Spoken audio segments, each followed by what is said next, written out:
What's the lyrics to the Fall Guy theme song? Probably the best because it's done by Waylon Jennings. Right? La la la. That's it. No. Here we go again. It is time for another episode of Comic Books and Cold Ones. This is the podcast where we talk all things comic books and drink all things beer. As usual, I am K Mac, and I am joined by my super totally awesome co-host 80s Yek. How you doing today, Yek? I'm No doing pretty well. special name for you today because I'm not giving away any of my ideas for this. I didn't expect you to, but if you were available in this thing that we were doing today, you would be a late round steal, K Mac, and that's the way I like to think of you. I got you late. Well, thank you very much. I got a value buy out of you. So if everybody can't guess, today we are coming around that time of year where summer's changing to fall, and many of you take part in other nerdy endeavors involving sports where you draft large men to compete for make-believe points and money and other things among your own friends in a little sport called what, K-Mac? It's called fantasy football, baby. And of course, we do it a little bit different here because we are inspired by the things we talk about, and that is fantasy stuff. So we're having a fantasy draft, and we've done this a couple of times before where we did our favorites of the Avengers. Last year, I won it hands down in the Legion of Doom draft from the Classic Super Friends draft. And this year, we are going to be doing 80s TV's draft, all based on 80s TV shows, and I'm pumped to do it. But before we get started on that, I'll get out of the way with our show info. If you like our show, please email us at cbcopodcast@gmail.com. Send those emails. Send us some emails. Hit us up at Twitter at cbco_podcast, or like all our pictures on the Instagram, like we're Kim Kardashian at comic_cold ones. And finally, if you like anything you hear, please rate us wherever you download your podcast, 5 stars preferably, because that's what we are, just like the 5-star challenges of the 80s TV shows. Heck yeah. We have a shout out today. Is that correct? To Whitmore Lake in Michigan? I believe that is a repeat fan of ours that's been downloading from Whitmore Lake in northern Michigan. I saw that. Glad to have you back for another episode if you're listening to this one. We're doing something extra special for today's 80s TV fantasy draft. We've invited some friends of ours from the 1980s. You may know them as Kev and Kev from Kev and Kev Talking Sports. We have Kev Uno and Kev Prime. How are you guys doing today? Awesome. Terrific. Happy to be here. Terrific. So, who's Uno and who's Prime? Let's establish this first. Who wants to be Uno and who wants to be Primo? Uno. Primo. Okay, so Uno, also known as Gimster to us, is yes. Kev Uno, and then Spoon also is known as Kev Primo today. And the way we segregate our Kevins, they're returning the favors. We went on, both of us, K-Mac and I went on their show, Kev and Kev Talk Sports, to preview the NFL season. And if you like what you hear from them today and want to learn more about sports, if you like sports ball, you can hit them at their Twitter at Kev and Kev Picks. You can get them on their Instagram at Kev and Kev Talking Sports. They have a Twitch account even. They're so advanced where it's that's not 1980s. Holy shit. K&K Sports. Or if you really want to be dedicated, you can find them on their Spotify show, which has the handle 02D capital H69 capital MTY9 WHU19C capital MTSZT. If you want to just slow down this podcast, that's your Spotify account. I think there's one more N in there somewhere. Yeah. And you guys have a website. If you want to hit them up with the website. What's your website, guys? No website. No, that's just the Twitch. We do have a website. You do? Primo, give it to him. Uno, give it to him. It's KevinKevTalkingSports.com. It's very simple. I had no idea. That's awesome. Check you guys out. So for this podcast, Yek and I, we don our superhero alter egos, right? So I think we should just call them Gemster and Spoon. The Kev Uno and the Kev Primo is just going to be way too complicated for me after these beers. Okay, we can go with that. It'll be easier. But I may slip into Uno and Primo later on. My idea for the name of their show, I mean, I like the name Kevin Kev Talking Sports, but my idea was Gemster and Spoon's Sports and Trivia Extravaganza. I thought that would have been perfect. Yeah, and that's really what it is. Yeah. It's an extravaganza. And in our hands, it is pretty much 80s. Yes. Don't be That's frightened true. by the Twitch. We actually forsake technology. We don't want to be advanced in any way. We want to be old school. Yet you are having a podcast where you have live streams and you broadcast from your phones. Well, the newsletter will hit your mailbox soon too. So, Look at this. Yeah, it's not the newspaper with stamps and everything. Oh yeah, I got stamps from the 80s.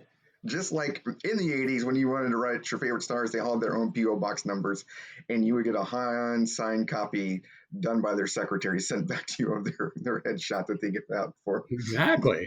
That's the way we roll. Not Barry Bonds, though. He stole my baseball cards and the baseball I sent him. Before we get down and break down all the rules on this fantasy draft, you know that we like to drink beer on the show because that's our primary purpose. And so we'll go around the horn here of what beers we're drinking to theme along with our fantasy draft of 80s TV show. I'll let K-Mac kick it off. All right. So my beer is out of a brewery called 26 Degree Brewing in Pompano Beach, Florida. And now nothing says 1980s more than roller rinks. So my beer is called Galaxy Skate, and it has a nice little neon picture of someone roller skating on the cover, or on the can, excuse me. And, you remember those times you're at the roller rink and the lights go down and they put the neon lights on and all the strobe lights. Well, that's what this beer brings back to me. And it's an IPA, New England hazy IPA. You got that, Yuck? I always get it. I love a New England IPA to close up the summer here. All right. And it's 6.8 ABV. There are no international bitterness units, so it's a completely unbitter beer. I'm looking forward to it. And my favorite part about the 80s rollers rink were also that it was my introduction to glow sticks. Did you guys also have glow sticks at your roller rinks? I don't think they had them at my roller rink. Must have been a Tulsa thing. Indeed, you get up to good speed, swinging around and the disco lights, and it'd go all flashy. I think I was more into midnight bowling. That was more my thing instead of the roller skating. They had that in the 80s. They did. That was fun. That had a lot of neon lights to it as well. Right. That's what I'm talking about. True to your sports heritage there, Gemster, which we'll bring right up to you. Can you debut your beer for us here? All right. My beer is called White Tip. It has a shark on the front.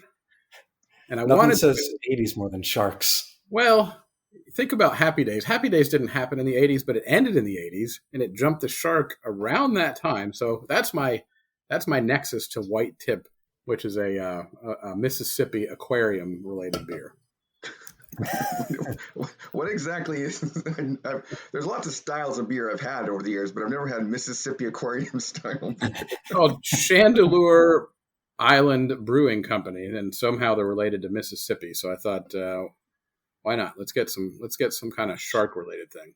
Chandelier Island? Chandeleur. Yeah, I didn't do enough more research than that. But what type? Can you read the label and tell me what type of beer it is, so all the fans out there know? Oh, I'm sorry. It's a Belgian style. Aquarium. It's a Belgian style wit ale brewed with lime juice. I can't wait to taste it. 4.4%. What else should I be discussing? Well, I just want to know the taste of sea turtle when you're drinking it, or white tip shark after aromas. As soon as I open it, I will let you know. But we're not doing that yet, right? Mississippi aquarium style. And Spoon, what do you got? All right, so I'm bringing all kinds of stuff together. And by the way, I actually have 4 different beers today. I wasn't sure how deep we were going to get into the cooler as we go through. Perfect. You're our kind of guy already. Yeah. There you go. Yeah. So if I let's get rid of this Gemster guy. Yeah. If I switch up a few minutes into this, I'll let you know. But I'm going to start with a South Carolina brew from Westbrook Brewing Company in Mount Pleasant. And I'm holding up the camera. Oh, I see that can. Oh, look at that. This has a very Miami Vice kind of vibe. Yeah. It's called Maximum Florida. So if you're listening at home, just picture the Miami Vice, the colors, the font. Yes, the theme song. You listen to the whole thing. So this is an Imperial Berliner Weiss with dragon fruit, passion fruit, mango, pineapple, pink guava, key lime, tangerine, toasted coconut, marshmallows, and milk sugar. So I think it's really kind of a health drink. I can see the pastel colors all over you now, and that Philip Michael Thomas Jerry curl just waving in the wind. Oh yeah. I don't see percentages and things like that, but I'm hoping it's not awful because, by the way, this can was incredibly expensive, about $8.50 for one beer, so it better damn well be good. In honor of Alex P. Keaton, I actually have a frosted mug handy. I'm going a little bougie. And one more fun fact, the Miami Vice soundtrack was the very first CD that I ever owned. Oh, wow. Impressive. I like the fact you gave us the street value of the can, just like in Miami Vice. Oh, man. That's exactly right. I'm going to sell these out on the street. So when Rico Tubbs writes you up, you know what your offense was. So it looks like it's 6% ABV and 5 IBUs for Maximum Florida. That's a good one. Wait, you found his, but you didn't even look mine up? I tried to look yours up, but I couldn't find yours. Like I said, it's a whole new genre, aquarium style there. Mississippi fish tank. All right. That leaves me with my debut. Since we have two sports people here, I stumbled on the ultimate 80s sports reference beer from the Baltimore, D.C. region. As kids, what is the number one 80s baseball card you remember wanting to get? Mickey Mantle. No, from the 80s, like an 80s edition. Not Reggie Jackson? No, it's the Jim Abbott one. No, the Billy Ripken with the FU on the end of the bat. That's what it is, yeah. Boone is the winner from Brower Brewing ARA Brewing Company in Cambridge, Maryland. A little beer called Puckface with the Billy Ripken F-face card recreated on the cover.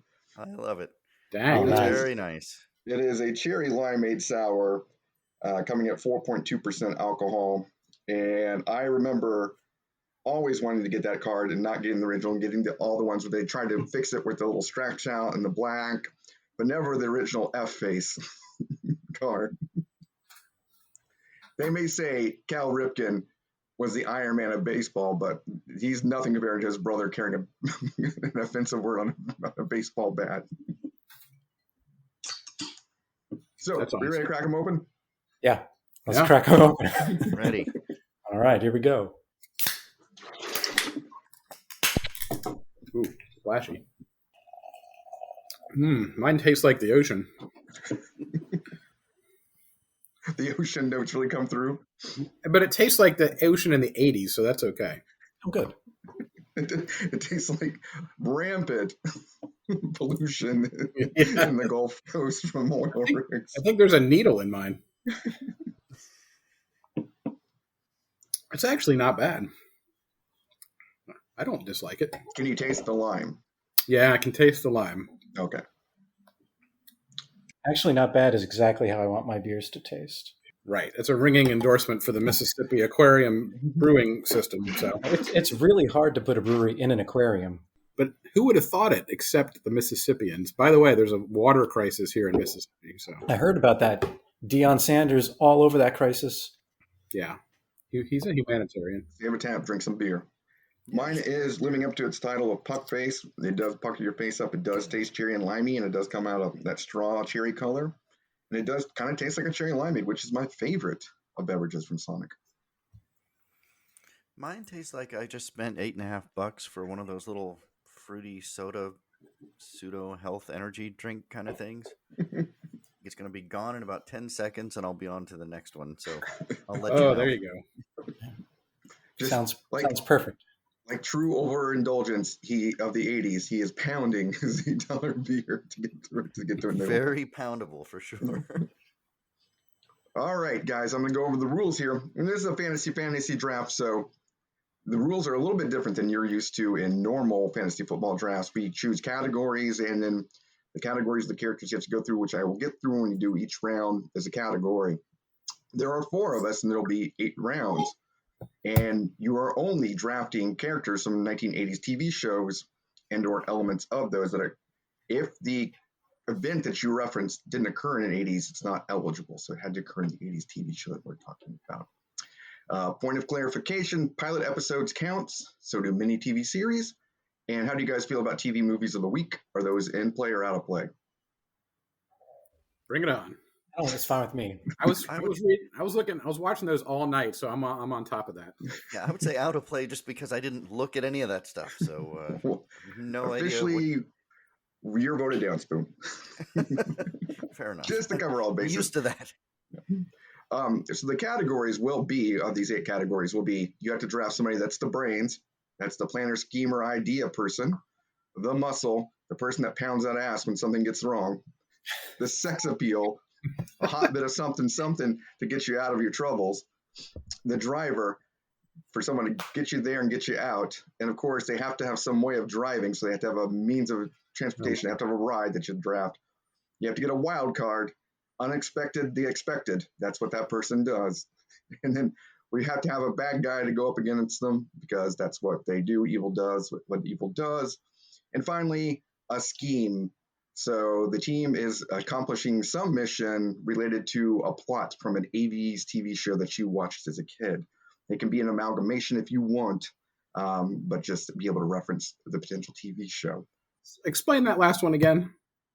So, you have watched a lot of 80s TV in your life, Gimster, correct? Oh, yeah. Each show had a thing called what? A plot. Yeah.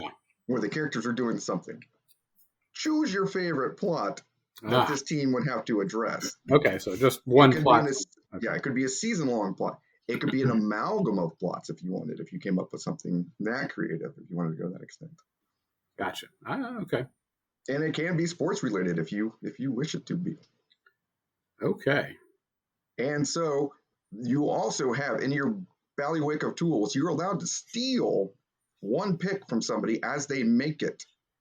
If you like that person, you only get one steal for the whole game. You can't use it post rounds. It has to be when they're making their pick. And there is no takesy-backsies, so you can't use your steal to steal a guy back. Once stolen, it's stole. You can only steal the character that's being selected at that moment. Yes. And the person selecting that got stolen can't get stolen, can't steal back. So what if multiple people steal? That is okay. They're wasting their steal then. So, and then the draft order contains, nothing changes with the draft order.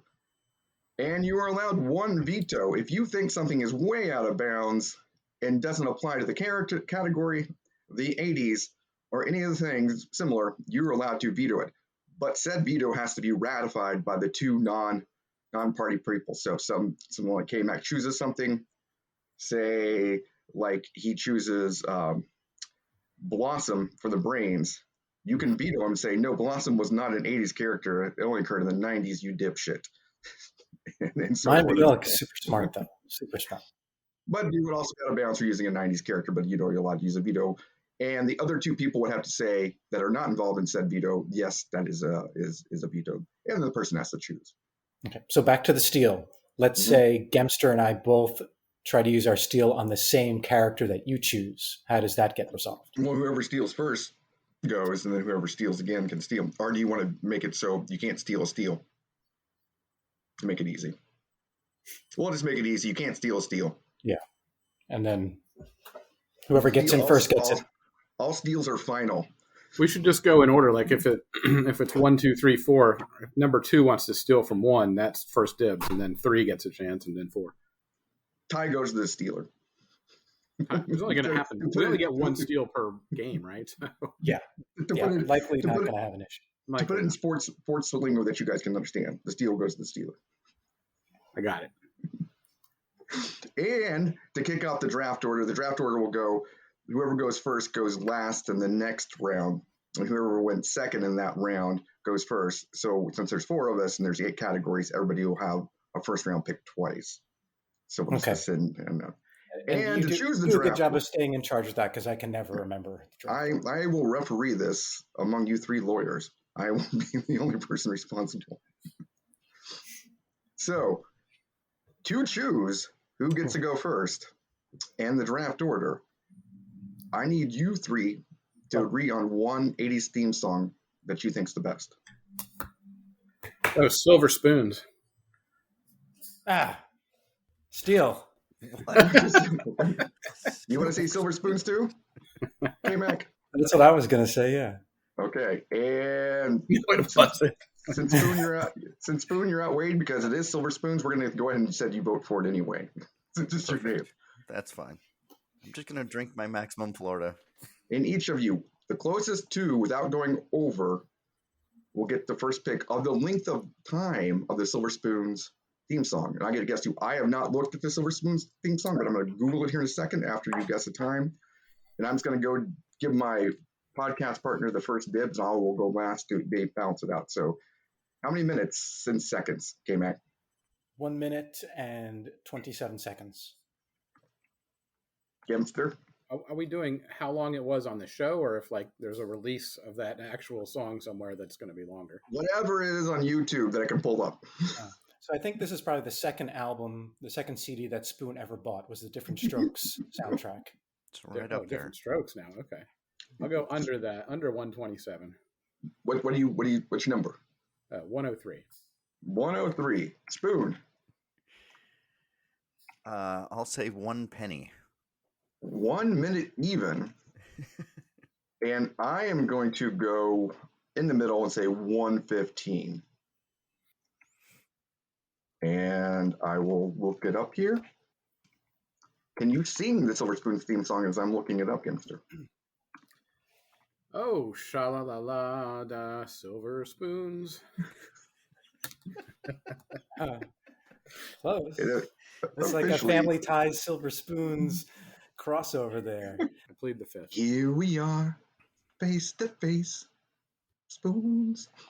It is officially approximately 1 minute, 10 seconds.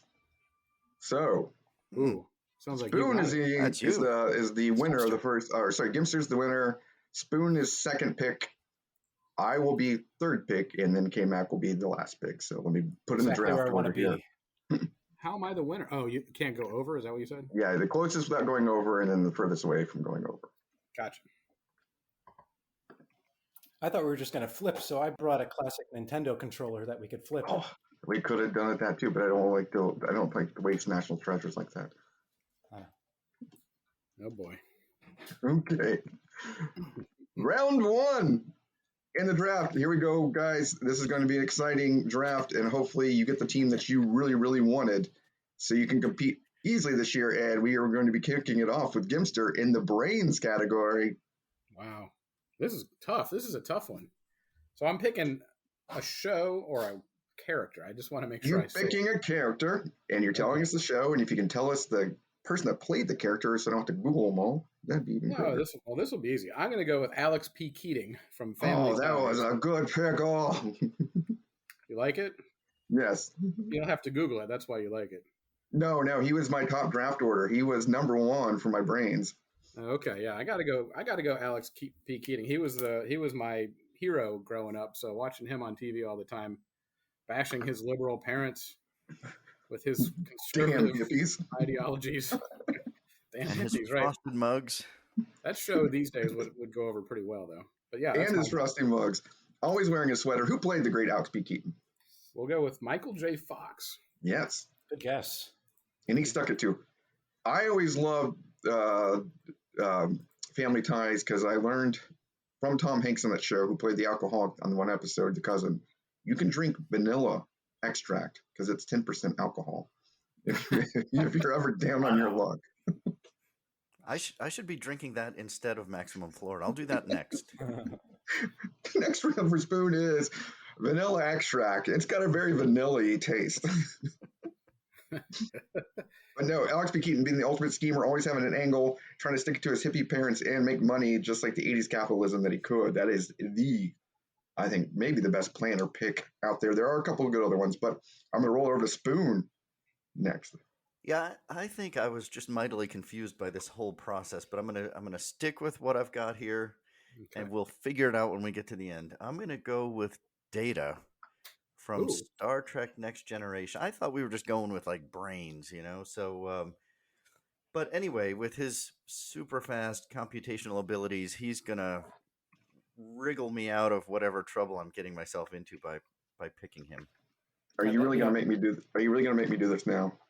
Are you really gonna make me do this? I had him on my list of brains too, Spoon. What are we doing? Are you vetoing him? Or are you stealing him? Or are you just goofing? I am looking. Did that show? All right, the show ran more time. Yeah. It ran more time in the 90s than it did the 80s. I'm saying veto. I'm using my veto right out of the box. Wow. More of a 90s show than an 80s show. I think its peak was in the 80s. Can I get a supporting statement from K-Mac and Gimster? No, I'm not gonna go with that. I think it's more of an 80s show than a 90s show, or at least qualifies for this draft. Ooh. All right. No way. It is the height of the 90s. Come on. Well, I was in college in the late 80s, and that's what we watched religiously on Sundays was that show, 88, 89.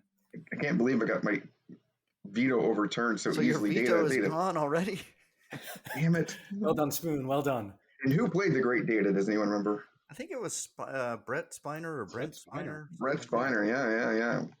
That's good. I always got creeped out by his yellow skin. I was like, man, that guy's got jaundice. He must drink a lot. Does he have liver failure already? His eyes are so yellow. Poor guy needs to go see a liver doctor soon. That robot loves to drink. Okay. So that brings it to me. I've lost out on my veto already. Okay, this was a tough one. Alex P. Keaton was my number one. Yes. And you didn't the last the other two I have, and I've been debating back and forth of them. And I got to go with one, Edna Miss Garrett, played by Charlotte Rae, from Family Ties, but it really started out in Different Strokes. But that lady knew everything going on with those girls, no matter how much they. Facts of Life, right? Facts of Life, yeah. Well, he started out in Different Strokes. Yeah. And then Facts of Life. Sorry, yeah. Played by the great Charlotte Rae. She not only was a housemaid to the Drummonds, she ran the school, for all the girls. Then she had her own edible shop before edibles were popular. She's like a universal soldier. It was known as Edna's Edibles, wasn't it? Hell yeah, it was. She was making money before everybody else scheming, making those bills. And then she had like a boutique that she sold off to that other lady at the end. I can't remember whoever took over for her on Facts of Life. Oh, yeah. But she kept Blair, Tootie, Joe all in line. You know how hard that is? Especially that Blair. She was mouthy. And Joe fixing her motorcycle. Joe always fixing her damn motorcycle and stuff. But how can she solve any plan? That's what I'm saying. Now, my backup pick, of course, was Mr. Work from Fantasy Island, but he's not omnipotent. I think he'd have been out of bounds. And there's one great planner that's still out there, and I assume K-Mac's going to take him. Well, I don't know if it's the guy you have on your list, but as far as I see it, in the 80s, there's a definition of a planner, an idea guy, someone who can get out of every situation. If you need to defuse a bomb and you have a shoelace, a cup of water, and a clipped off fingernail, you're going to defuse that bomb. I'm talking about Richard Dean Anderson, MacGyver, baby. That's my pick. Nice. That's solid pick. He's the guy. What's MacGyver's first name? It's MacGyver, man. Who cares? MacGruber, MacGyver. Now, what was your favorite? No, MacGyver had to have. What was his first name? It was Angus. Angus MacGyver. Yep, Angus MacGyver. No, it's not. It is. I googled it right now. MacGyver's first name is Angus, according to IMDb. No wonder he only went by his last name. He could be AMAC, but you just got to go MacGyver. Is he the smartest mullet person ever? Yeah. Billy Ray Cyrus. Yeah. It's a good pick. I think he gets you out of trouble, but he's not a great planner. Because he's always getting in situations where, he could just solve things with a gun a lot easier. Just That's saying. an interesting point. He gets himself into a lot of trouble. Yes. He's a genius. He hasn't planned it out at all, and he wouldn't be in You trouble. don't know what the scheme is. In one of these days, he's not going to have toothpaste, a tuning fork, and bubble gum to solve that goddamn problem in the back. False. He always has that stuff. Shoot his ass. He's going to get locked in a room. It's going to have something in it. Okay. We've closed out the round of brains here. Gimster took Alex P. Keaton. Spoon took Data from Star Trek Next Generation. I, of course, took Mrs. Garrett. And K-Mac took MacGyver. The person that was not taken, surprisingly, was, of course, the ultimate brains guy, being Hannibal, being the ultimate team leader. I'm surprised Animal from the A-Team, of course, was not taken. I'm surprised. He's on my list. Yeah, he could show up somewhere else. You're right, Gimster. Yeah. And also, too, some honorable mentions. Jessica Fletcher from Murder, She Wrote. That was also on my. I was thinking, man, how dangerous is that goddamn Cabot Cove? Yeah. Stay out of there. You need the Miami Vice guys in there. The murder rate's got to be way higher than DC, Chicago, anywhere combined. Exactly. Oh, I know. This beer is as sassy as Miss Garrett with her red hair, because it comes in that straw color red. It's pretty good, this fucker face. So, all right, round 2. We're moving on to the muscle round. So this is the person that you need to break things when the brain scheme doesn't go too well. And since Spoon went second, in the first round, he goes first in this round, with Gimster going last. Oh, sweet. I totally misunderstood the rules, but I'm glad I get to go first this time. I mean, there's only one set of muscles. And for you comic book aficionados, right in your wheelhouse. And he's green, and don't make him angry. Lou Ferrigno, the Incredible Hulk, the definition of muscle. I love it. Well played. I have that on my list as well. Incredible Hulk, played by two people, or played by one person, Lou Ferrigno, but what was the person that played Dr. Banner, Bruce Banner? It was Bill Bixby? Bill Bixby, yeah. Now, the Hulk aired from 77 to 82. Yeah, I know. That's where I was going to say. I don't have my veto anymore, because I would have vetoed that, because it's like, it's more of a 70s show, my friend, but I am no longer in possession of my veto power, but if somebody wanted to veto it. Yeah, I think because this is comic books and cold ones, we have to at least let a comic book character stay on one of these teams. Yeah. And Lou Ferrigno was a real human being. He still is. So it's impressive, the trivia knowledge that Spoon has, such as being able to identify people in history that lived. And are still living. One of my strengths. Also, Lou Ferrigno, former bodybuilder, athlete, so a sports guy also, yeah. Competed against Arnold Schwarzenegger. That's right. So that brings it to me for the muscle category. And I have a lot of good ones, but this is the steal of the draft that none of you have probably thought of. And she is a powerhouse of a machine in a little package. I know who you're going to say, and I already have it written down. I am going to go with, of course, Vicki Lawrence from Small Wonder. Okay. That's not it. Okay, good. The pint-sized robot in a little package that can throw around all the bullies to keep them away from the Lawson's kids. And by far the most powerful person in the world. Could go toe-to-toe with Data also. So I'm getting both a strength person and a brainiac. Hey, listen, in the same muscle category. Don't slouch on Data. He was strong as well. Can anyone tell me what Vicky stood for on Small Wonder? I must confess, I have no idea what you're talking about. So you guys are old. I have no idea. You don't remember Small Wonder? No. Dude built a robot child, and he stored it in the closet of the room of his son. I remember something about that. Yeah, but I don't think I ever watched it because it was looked amazing. terrible. It was amazing. The whole show was based around there's a little girl stored in a closet. That's also a robot that always wears the same dress every day that nobody questions. Shows that you can't make today. Small Wonder was amazing. And anytime there was anything that needed to be thrown down, anytime a bully got in a fight, they couldn't stop her. Vicky's unstoppable, played by the lovely Tiffany Brissett, who I assume went on to be a superstar, beautiful woman out there today in the world, and still probably can throw some ass around when she wants to. All of Vicky. But Vicky stood for Voice Input Child Identicate. Oh, very good. Yeah. All right, K-Mac. Since you guys aren't consumers of fine 80s TV. All right, so my muscle pick going to be someone really.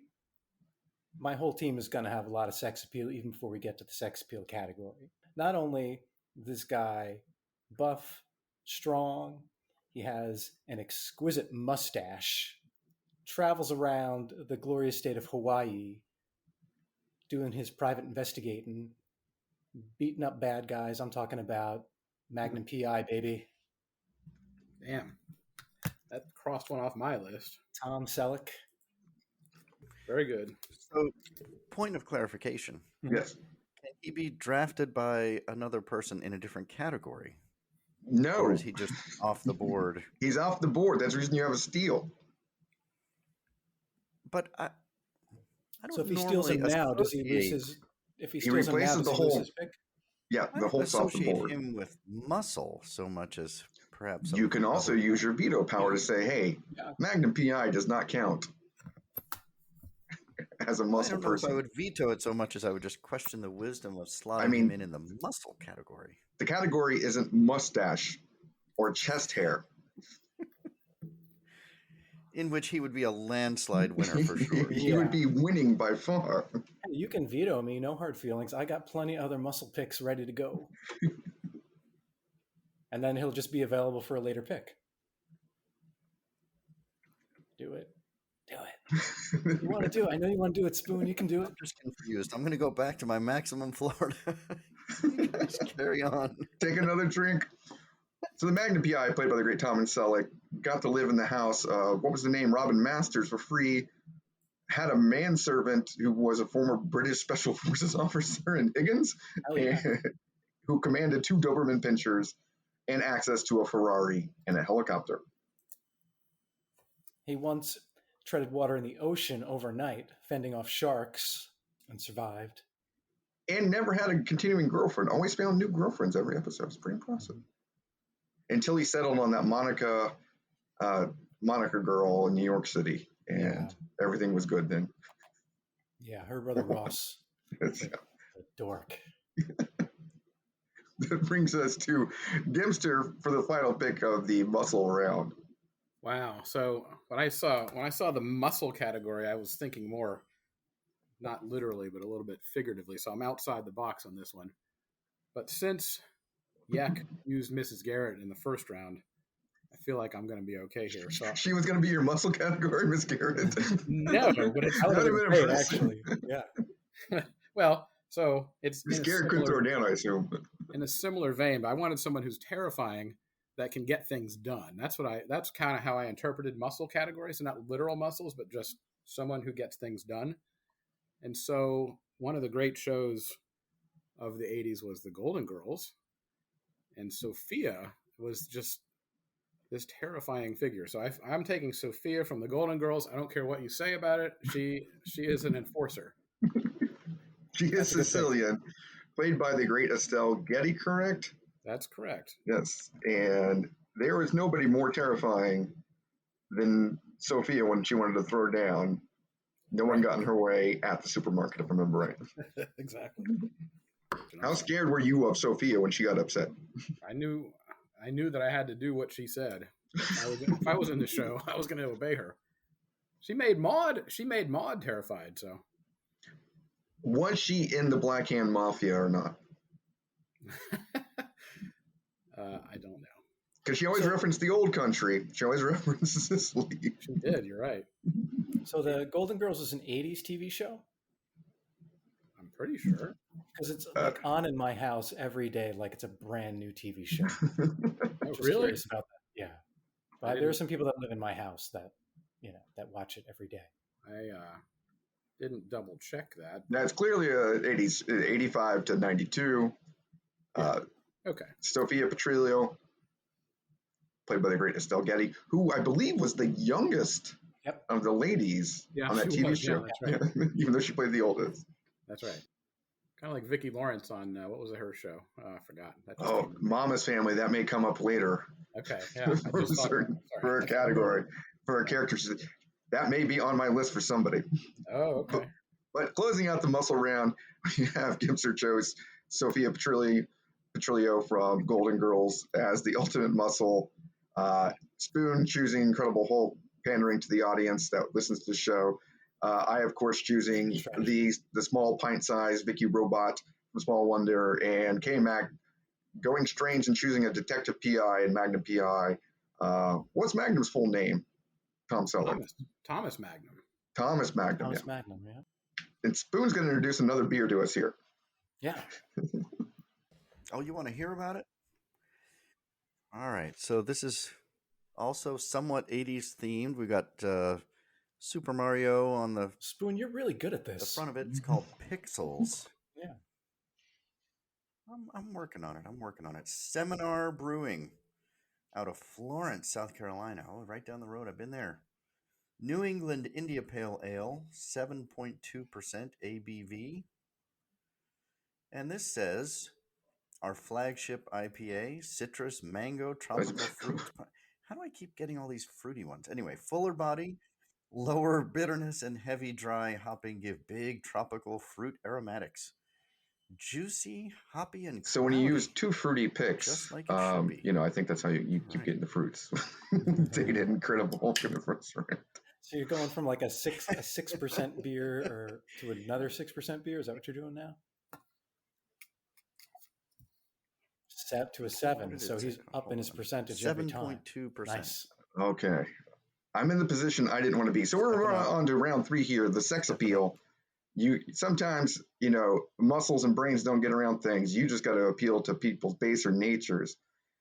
And this was a tough one now that I'm picking first in this round. So I'll go first and K-Mac, because I've already balanced out my team with 2 females, and I was going to go another female, and there's this one. But I think I got to balance it out, since this one's got to be the sexiest of sexy. Then I'm going to go with Remington Steele from Remington Steele, played by the great Pierce Brosnan. Young Pierce Brosnan, you couldn't say no to him for nothing. I loved that show, man. Tell us about it, Spoon. Tell us about all the awesomeness in the 80s that you felt when you saw Pierce Brosnan come on with the dinner suit. I mean, listen, that is how he got to become 007. Yeah. It's kind of 007, I don't know, light. It's kind of funny, quirky. And the whole point of the show was a lady couldn't get ahead in the private investigating world.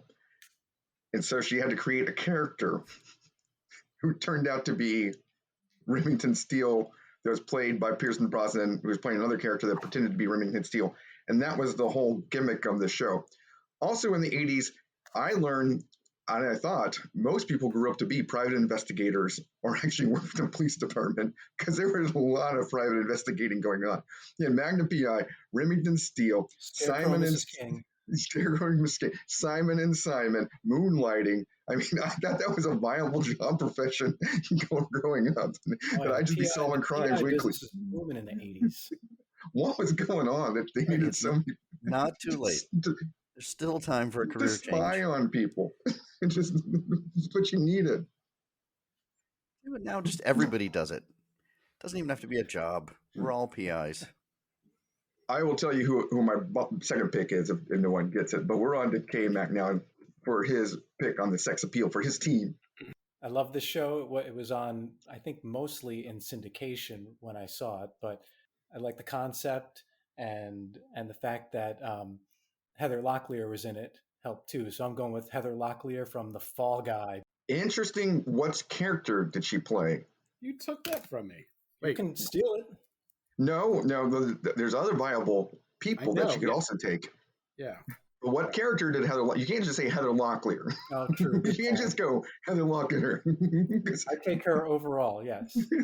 Number one pick for Sex Appeal. We all know what he means. All right. God, what's her character name? Shit. And I don't think it was Heather Locklear on The Fall Guy. I believe it was Heather Thomas on The Fall Guy. Heather Thomas is right. Before she was. See, this is where K-Mac is falling through. He's already drunk, can't follow his boards anymore. He's off his spreadsheet. His app isn't working. My phone's crashing. You're in a tunnel. You're in a tunnel. I can't hear you. This is the reason we can't have. So are you choosing Heather Thomas's character from Fall Guy, or are you choosing Heather Locklear from another show? I'm choosing Heather Thomas, Fall Guy. What's her character name? It's not coming up for me. And while he's looking, what's the lyrics to the Fall Guy theme song? Probably the best because it's done by Waylon Jennings. Theme song, yeah. Tra-la-la-la. No. that's Silver Spoons, man. Silver times. Well, I'm not kind of kiss and tell, but I've been seen with Farrah. I've never been with anything less than a 9. So fine. I've been on fire with Sally Field, gone fast with a girl named Bo, but somehow they just don't end up as mine.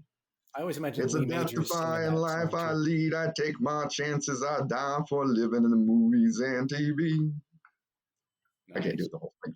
What's Heather Thomas's character? Better by far. I think it was sung by Waylon Jennings. Paige Connolly. Paige Connolly. She was fun. Connally.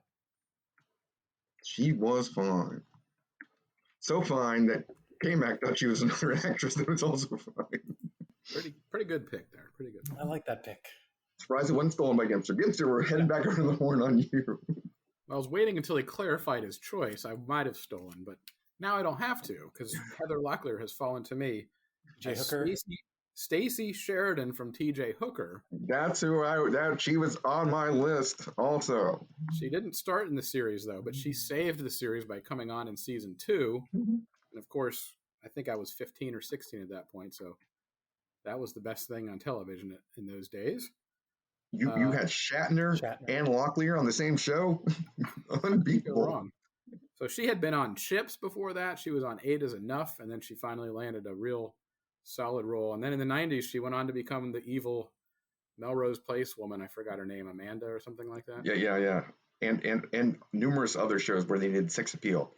Right. If this was a 70s draft, I would take all the girls on Chips. Just the girls on Chips and those motorcycle pants. I'm just checking that box right now. And all the guys on Chips. Ponch. Chris Pine's dad. Man. Is that who that was? No, Chris Pine's dad was the sergeant or whatever, the captain or whatever. The lead. He was the captain. Okay. Yeah. No, I knew T.J. Hooker, I knew Stacey Sheridan, knew Heather Locklear was going to be taken. I thought Heather Thomas would be, and that's the reason I was like, how could you be taking Heather Locklear from Fall Guy? Because it's just not possible. K-Mac, we have to correct you. Yeah, so I didn't need to steal. And we're rounding out the fix here now is Spoon for his sex appeal on the team he's got going here that has Data and the Incredible Hulk.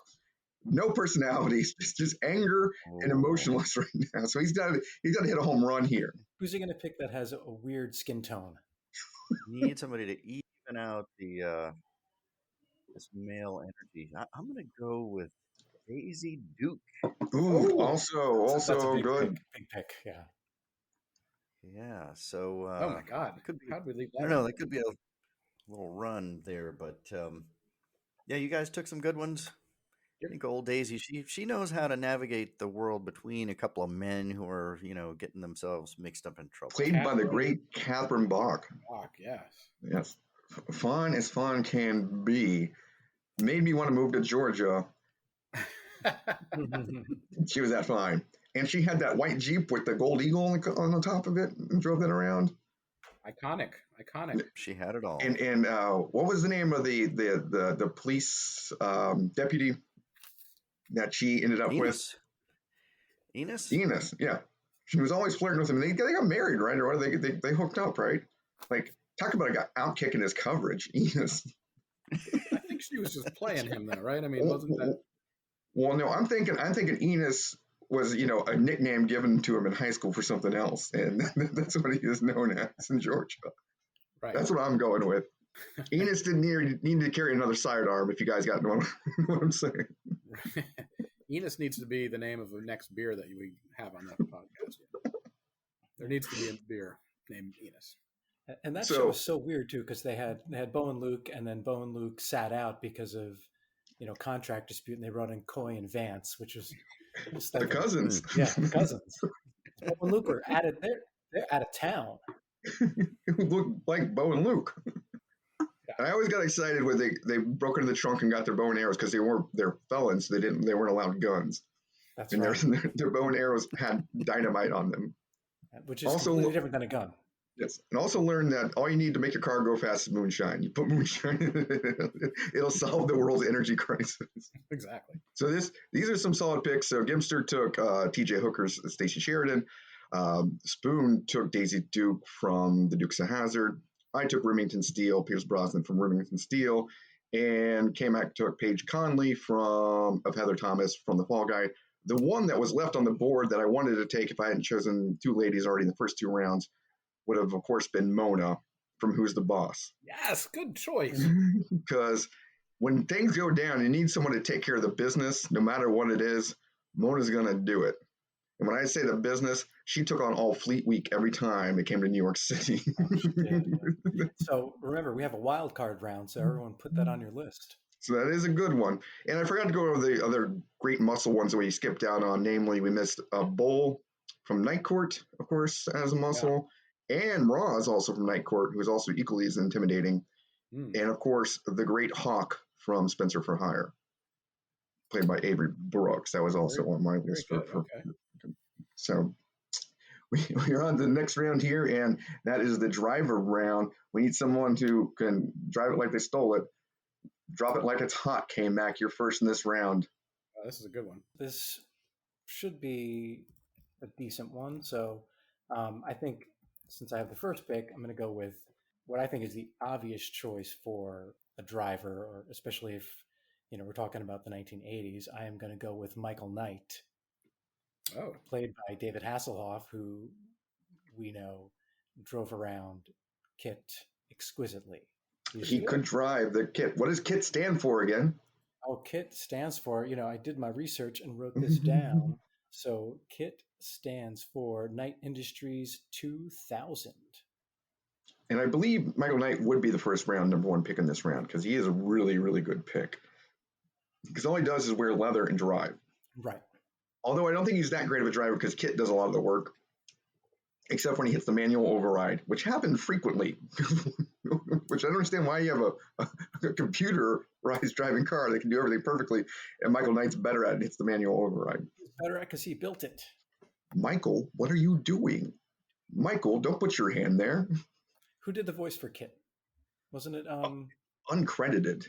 But wasn't it the same guy that was in The Principal of Boy Meets World? Yes, I believe it's that guy. Yeah, and also on St. Elsewhere. How did he get uncredited? Talk about having a bad agent. Holy shit! The great William Daniels. And in the remake, what famous celebrity voiced KIT in like the remake 80s one or 90s or 2001? I guess it is. I didn't even realize there was a 90s remake until I was a guy not known for his voice. Also, a famous star that has lost his voice pretty much. How was it? We went Val Kilmer. Val Kilmer. Wow. Interesting. Yeah. So I'm surprised about a career step down there. Now you guys have a steal. You can steal Michael Knight if anyone wants to steal. I'm kind of thinking like you. I don't know that he was so much the driver as the car was the driver. Yeah, that's what I'm thinking. Not a bad choice. Not a bad choice. I think he overstepped his bounds on that one there. Oh, shut up. It's a great pick. Reach. I like that pick. Thank you, Gemster. You're my favorite Kev. Yeah, see? Not afraid to pander. Might as well get KIT for your car, because Michael Knight's meaningless then. You sort of have to, then you're golden. They're a team. All right, Gemster, you're up for the second pick.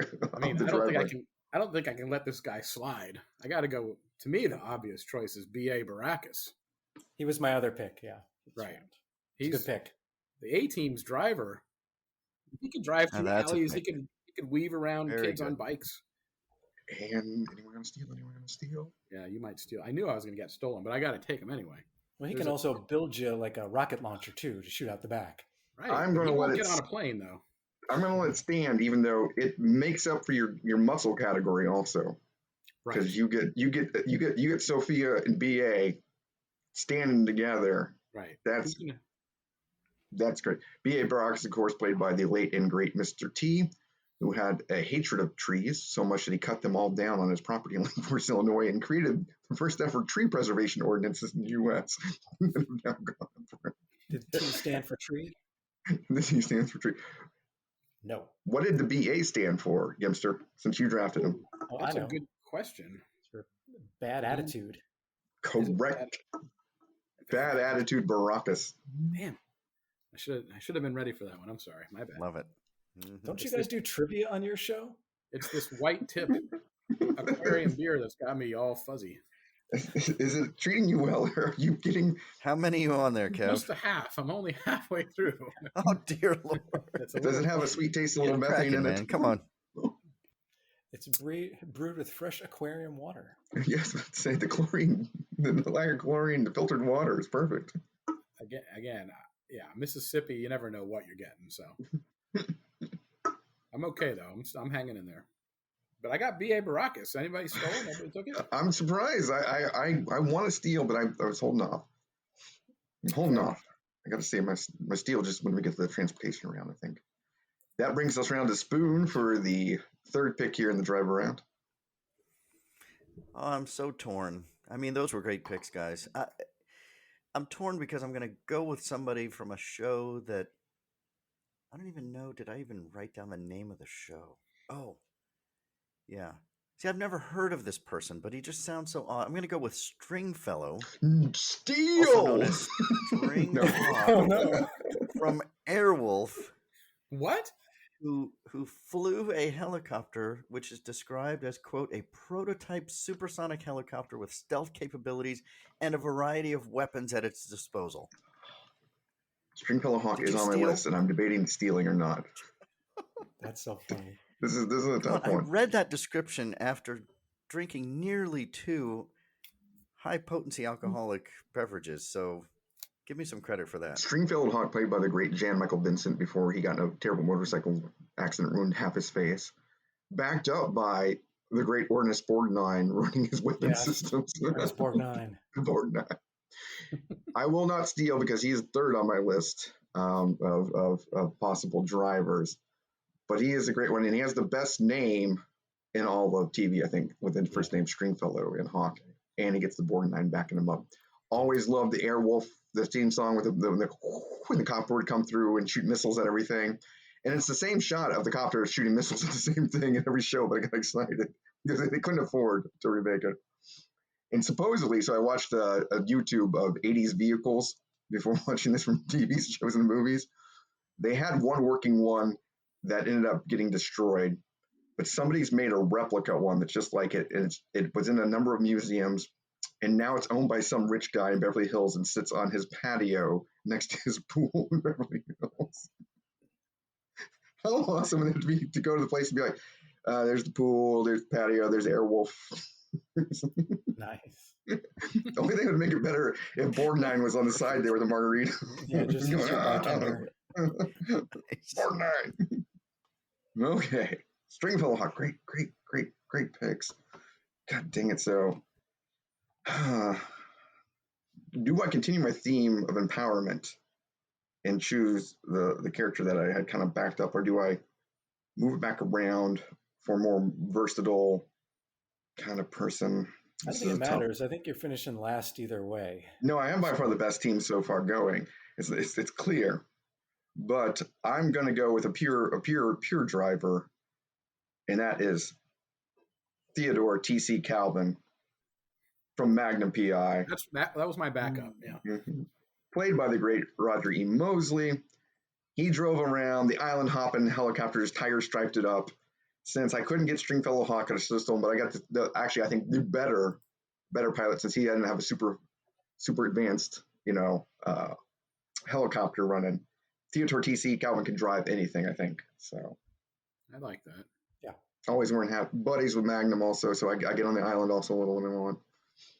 The person I was going to go with, of course, second is Dee Dee McCall from Hunter, who drove around that super Dodge Daytona Turbo and always seemed to fox it up when she was dressed as a prostitute solving crimes in L.A. with Hunter, with the great Fred Dryer, former NFL player Fred Dryer. So I don't know if you guys remember Hunter, the TV show, also comp You related. think Kevin Kev Talking Sports would have had that ready to go, but Anybody else you think we missed as great drivers? I don't think so. Well, the other one was a show that I also never saw, which was Hardcastle and McCormick. Mark McCormick. Apparently, he was a race driver, sports car driver, and he drove a little vehicle someone might drive called the Coyote X. Yeah, there's one other driver we missed too. We missed Bo Duke from the Dukes of Hazzard. Yeah, you got to go with that. Who drove in Miami Vice? Like that should count. It was almost always Crockett, right? Crockett only because he had the flash car. Crockett, yeah. Tubbs only drove when he had his because he had the classic car. Tubbs did. He had a Cadillac, if I remember right. He was carrying a small gun. That's right. Good round, everyone. That was a good round. Yeah. We're moving on to the means of transportation. So, what that person driving his team in? What's his vehicle? And the Spoon, you're up for first round here with your second beer, second round. No, is it Spoon or is it? No, Gimster chose BA. No, I chose Michael Knight first last round. Did you? Okay. Yeah. Gimster. Okay. See, I'm already through my beer. So. Me too. But I can remember this stuff. You got it. When you're in a draft, you have to be present. You have to know what's going on. You have to know who's drafting with you. You have to know that Heather Locklear is not the Heather that was on Fall Guy. She was still on Fall Guy. She was there. I saw her. She probably did do a guest appearance on one episode. We'll give it to you. Mm-hmm. Wait, no.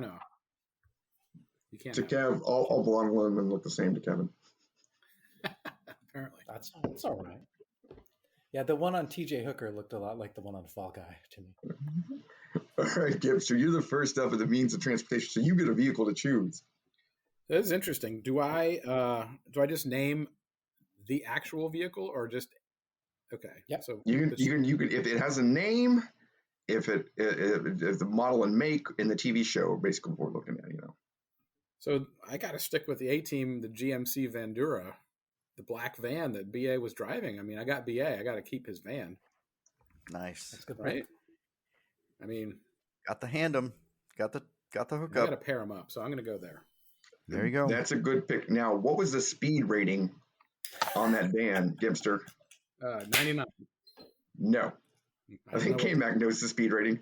1 million. I have no idea what you're talking about. I don't either. B.A. Brockus tells you the speed rating on the car almost every episode, which is hell of a fast. Oh. It's the speed rating. Did he say hello back then? My car's hella fast. Wow. That's great. Okay. Good. That's the official speed rating on the GMC Vandura. That's good stuff. All right. Followed by Fool. Right. Well, nobody stole that, so I'm happy. That's a good one. BA has to drive his. I don't think he can drive anything else, so that's his downfall. But if he has the right vehicle, now I'm good.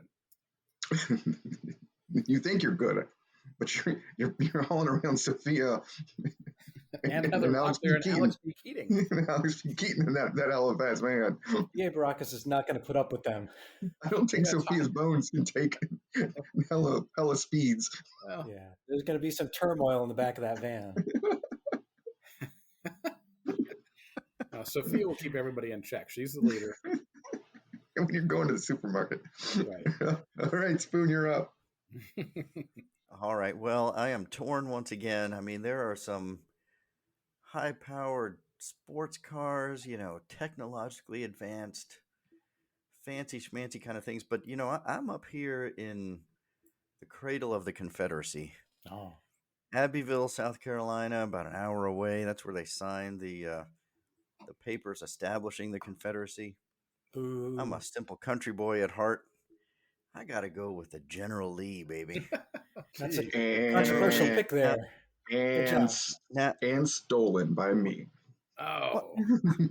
Wait, I haven't finished my spiel. Finish the spiel, because I'm stealing the General Lee. Well, maybe I can convince you to let me have her, because the General Lee may not have the speed of some of these other vehicles, but I'll tell you what, if there is a narrow bridge where there ain't room for the both of us, by God, the General Lee's getting me over that bridge, baby. And that's why I'm stealing that and the sweet horn that played Dixie. Damn it. And there's nobody like Theodore T.C. Calvin to be able to drive a flying car. I like it. Damn you, So now what does he pick again? So he gets to pick So again. now that it's stolen, do I pick again? Yes, you pick again. Can I steal his pick if he picks again? Yeah, as long as you have a steal. All right. Almost guaranteed, because my next choice, I mean, it's so much less kind of me and my team and my squad, but I got to go with Kit from Knight Rider. All right. Now, you already took Knight. And he's the only one who knows how to drive it, really, because he created it. Yeah, there's some truth to that, I'm sure, but I got to put it All out right. there. I'm not going to steal. I'm going to let you have it because I have a better pick. Okay. Because Kit, driven by Stringfellow Hawk, is the dream, because the whole point of Airwolf was like, Knight Rider's so popular, but what if we make it a fucking helicopter? That was the whole point of the show. Right. And then we get around to my favorite of the vehicles that are really smart, Street Hawk, which was one of it's a frickin' motorcycle, which was going to be my pick if I wasn't able to steal the General Lee. Which brings us to, I sold the General Lee because it's by far the baddest flying car that's ever existed. Always able to outrun Roscoe P. Coltrane and anybody else. And Boss Dodge Hog. Charger. Now it needs to probably be renamed because it doesn't really fit with the times and the more raids. But I had a General Lee shirt when I was a kid that just said "Good Old Boys" on it. It was like the shiny press, iron-ons that you used to get those the plasticky thing that you weren't meaning any harm, were you? No, I'm just a good old boy. Never was a good old boy. Up to no, never trouble with the law. No. Okay, came back, rounded out for us. All right, so my team so far is got MacGyver, I got Magnum PI, I got Paige Connolly, and I got Michael Knight. What are they going to be driving? Well, they're only going to be driving what I think is the best vehicle picked this round, and it goes along with Spoon's brain pick of Data. They're going to be driving the effing Starship Enterprise, baby. Yeah. Because Data counts, Starship Enterprise counts too, 1980s. They can beam up and down. What is the make on the Enterprise from STNG? It's the USS Enterprise from... All right, I veto that one. Vetoed. Wait, he got Data. How can you veto? But he doesn't. He drive the Enterprise. He can't drive the Enterprise. He's got to specify. You captain the Enterprise. When you are Jean Picard, you delegate other people do the work. That's not something you drive. You got to sit behind the wheel. I had the Enterprise as my number 2 pick, so I'm for it. Yes. I mean, it was on my list too, but I'm vetoing. So it survives because Gemster doesn't veto. Oh, is it not 2 out of 3? You have to have both of us ratify. Yeah. Oh, it's unanimous. Okay. Yeah. I mean, who's behind the wheel of the Enterprise? This is not driving. Michael Knight again. Michael Knight not driving the vehicle. It's actually perfect. He didn't drive Kit. He doesn't drive the Enterprise, but he's there. All right. Man. I gave it a go. Which version of the Enterprise is? Do they all have numbers? It's the NCC-1701-D. It's the D. Yeah. D. So, MacGyver, Magnum PI, Paige Connolly, and Michael Knight all floating around the skies, fighting some board. Imagine when the warp speed doesn't work on the Enterprise. It got MacGyver down there to put it together with some duct tape and toothpicks and whatever else he can find in the trash can down there. I think your wild card is going to have to be whoever, the engineer is that does the beaming up and beaming back. So maybe. So the veto failed from Spoon there, which was it was the one that he'd already supported getting, which is interesting. Right. But for different reasons. Established precedent. Different logic behind the veto. There was a tough pull because the precedents of certain parts of law have already been established with STNG being a pretty broad interpretation of driving. I don't really think you drive. He's trying to lawyer us up. Yeah. So the vehicles chosen were Gimster, GMC Bandura from A-Team. Spoon took Kit from Knight Rider. I took the Generally away from Spoon from Dukes of Hazzard. And Kev took STNGs, the Enterprise from Star Trek The Next Generation. The great vehicles, which there were many of that we did not take, were, of course, the Street Hawk bike from Street Hawk, the Coyote X from Hardcastle McCormick, and the Highwayman's truck from Highwayman, which was a truck, a race car, and a helicopter all in one. I've never even heard of that show. Yeah. And finally, the one that I left out that could come up as a wild card, nobody took Automan, who was a computer program man that could turn into a car, a helicopter, a motorcycle, and a jet fighter. Nobody took Punky Brewster's bike either. Nobody took the booster bike either. So she had those little flary things. Yeah, it was nice. Yeah, imagine getting your whole crew on that. So bike. Someone's riding on the handlebars. That's why I got Sophia. I was thinking ahead. Tiny people. Got to have the little people that are tough. We are now going to my favorite category, of course, the wild card round, with Spoon leading off here. The wild card being unexpected, the expected. Whatever you want to add in as a wild card, be a person, anything that handles things. Usually it's a person that handles the crazy or does the crazy. Don't know what they do. It's not for you to interpret, Spoon. So I expect some vetoes this round, even though I've used my veto. Spoon's used his veto. We have two other people still having remaining vetoes. Well, I have no idea where to go with this.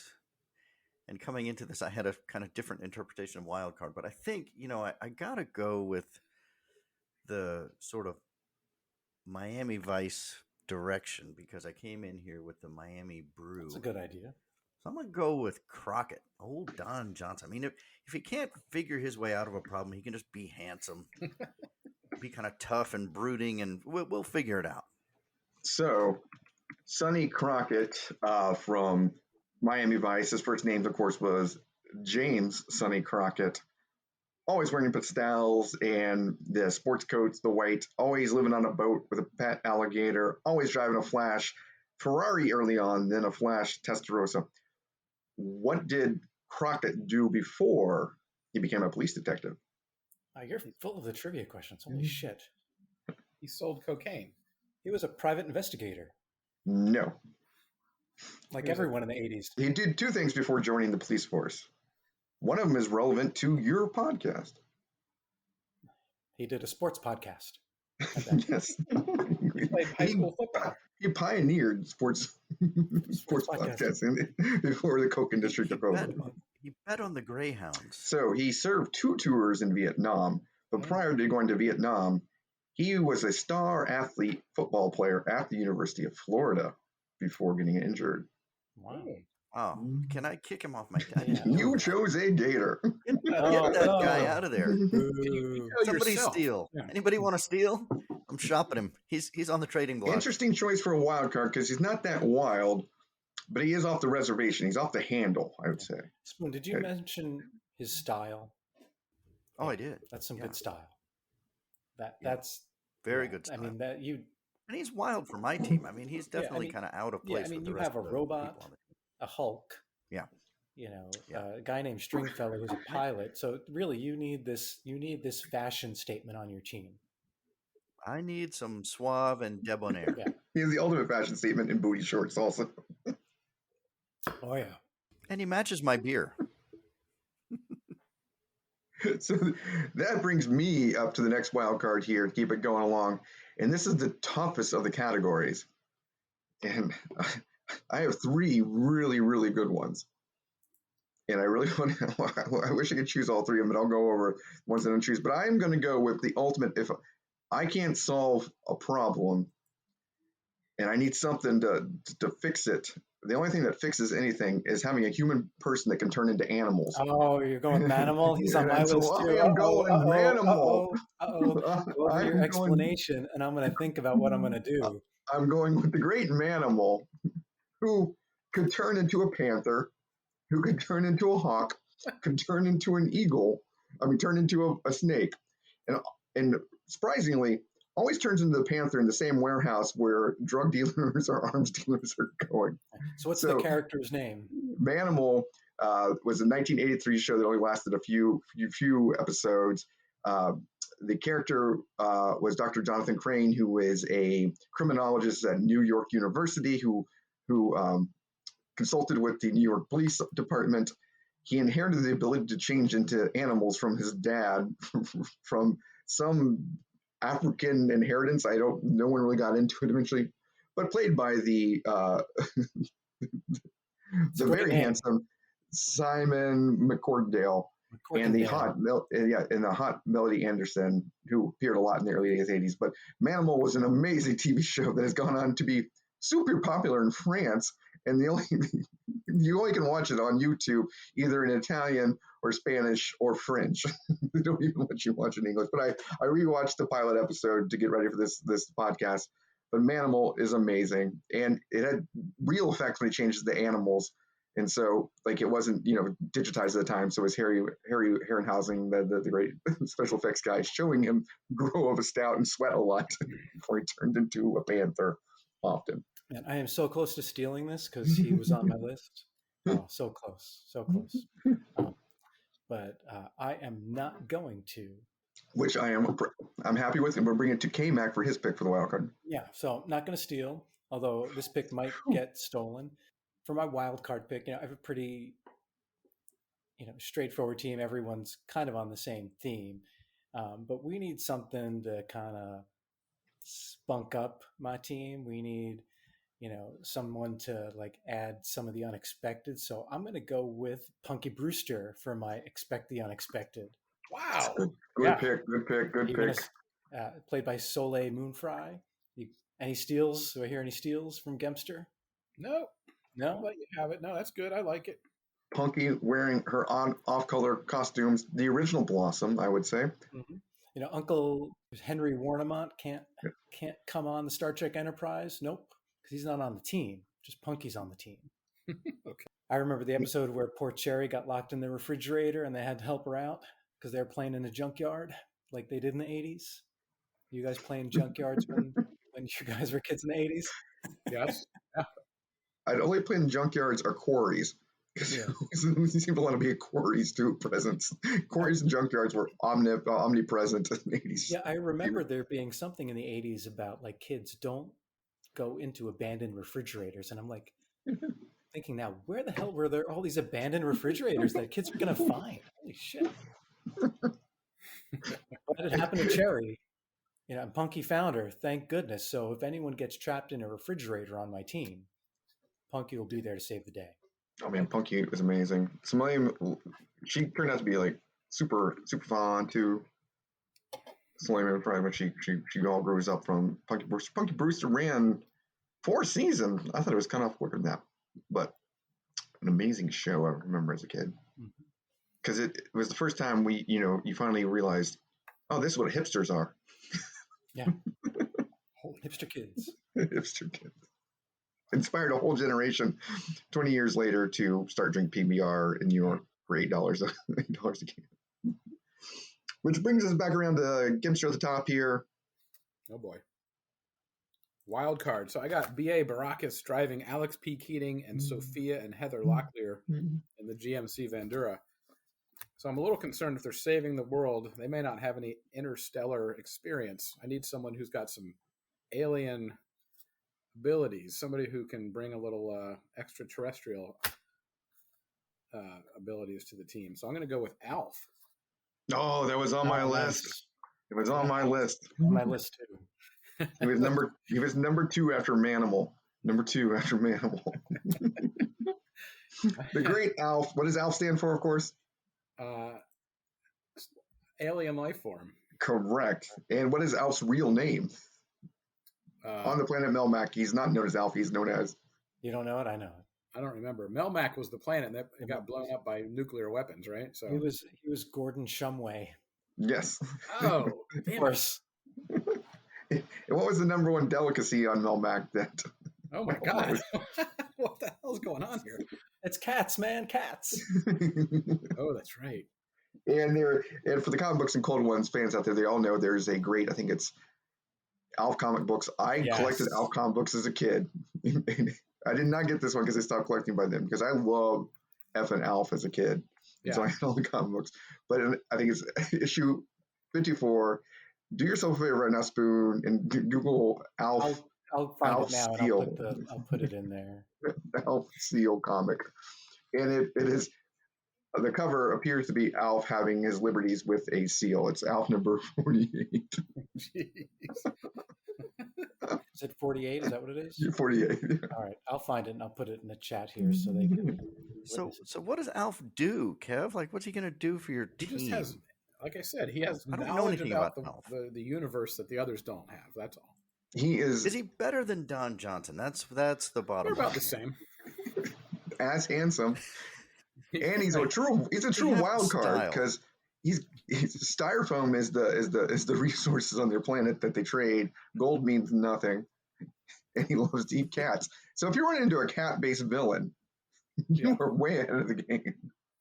Yeah, that's a good wild card though. So I put the link in the chat here. Click on that link and you'll see the cover to Alf number 48. It's the best comic book cover of all time. Yeah. That's crazy. That seal is not in a good position right now. Do you see it, Spoon? The comic goes for like $400 or $500 now in mint condition. Yeah. What the heck is happening there? Oh my God. So to recap the wild card round, Gibster took, of course, Gordon Shumway Alf from Alf. Spoon took Sonny Crockett from Miami Vice in theme with his beer. I, of course, took Manimal, representing all the animals and New York detectives, and came back really hit a home run, I think, with Punky Booster with the hipster kids out there. Left on the table was my last pick that I think would have been really good also. That's from Three's Company, Ralph Hurley, played by the great Don Knotts, because you can't beat those leisure suits. In the off-color voice and looks and semi-homophobic jokes that somehow were okay in the 80s to take liberty on. Yeah, I thought a good pick would have been Isaac Washington from The Love Boat too, the bartender. Yes, Isaac Washington was also on yeah. Or Gopher. Yeah. Gopher, yeah. Isaac was good. Anytime you need a drink, man. Gary Coleman from Different Strokes. He's a good one too. Tony Danza? Gary Coleman. Well, Max Headroom. He had his own TV show for a little bit. True. Max Headroom was also a 80s show, yeah.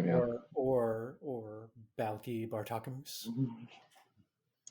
Dang. A super wild card, Balki Bartokomous from Meepos on Perfect Strangers. From Perfect Strangers, yeah. I was watching. Yeah. Okay. Yeah. Yeah, I was watching She-Hulk episode 2, and Larry Appleton plays her father. He does. Yeah, Larry cousin Appleton. Cousin Larry. Okay. If you got to make baby vodkas, man, you need Balki. And Meepos. Laughing, I appreciate it. Yes. So this brings us to second to last round, and that is Bad Guys. And I get to go first, which was just tough because I really dug deep on some here that I was holding on. But there's only one choice for me, of course, on this one. And that is, of course, a character you never see but is often causing all types of strife in the Drummond household. And I'm, of course, going with the Gooch from Different Strokes.